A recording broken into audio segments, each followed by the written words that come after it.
Good evening and welcome back to Fox 23 News at 9. I'm Zach Siminar. It came down to free throws on Thursday night at Ocean Bank Center, and Florida International would close the game, making 9 of their final 10 to put away the Golden Eagle men.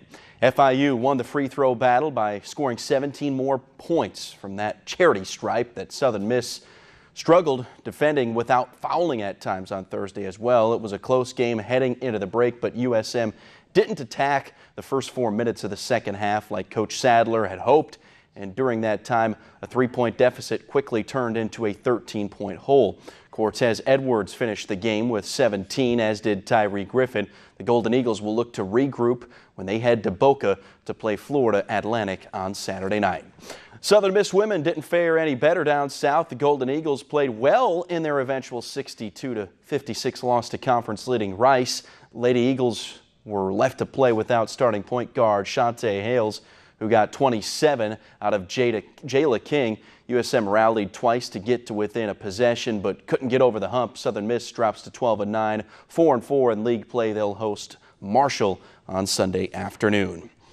Now, this kid had himself one special year, and today he was honored for his terrific play on the field. Saints running back Alvin Kamara named the Pepsi NFL Rookie of the Year. The third-round pick out of Tennessee rushed for 728 yards, 8 touchdowns, while also hauling in 81 receptions for 426 yards and 5 scores. 7-time Rookie of the Week, was also named to the Pro Bowl in his first year in the league.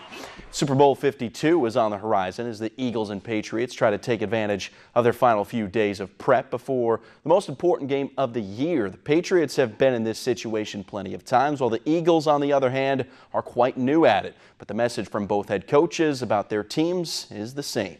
You just tell them, say, listen, you're ready to go. You know, you just go cut it loose, play like you have been all season long.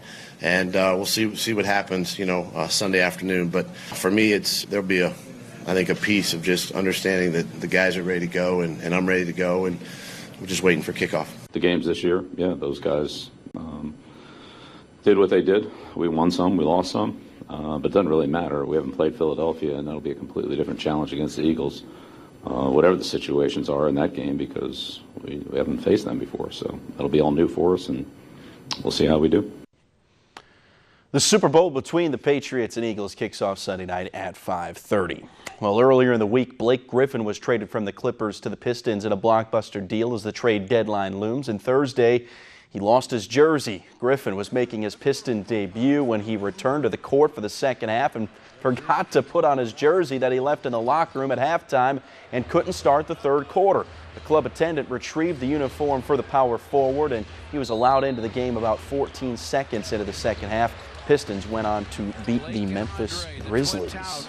That's nice little debut he had, too. Yeah, 24 points, 10 rebounds, 5 assists. A little double-double there. Yeah, I know there's some Pelican fans out there as well that were hoping to sign Greg Monroe after Boogie Cousins went down. But Moose, despite being a New Orleans native, is heading to Boston on a 1-year, $5 million deal. Didn't get him. All right.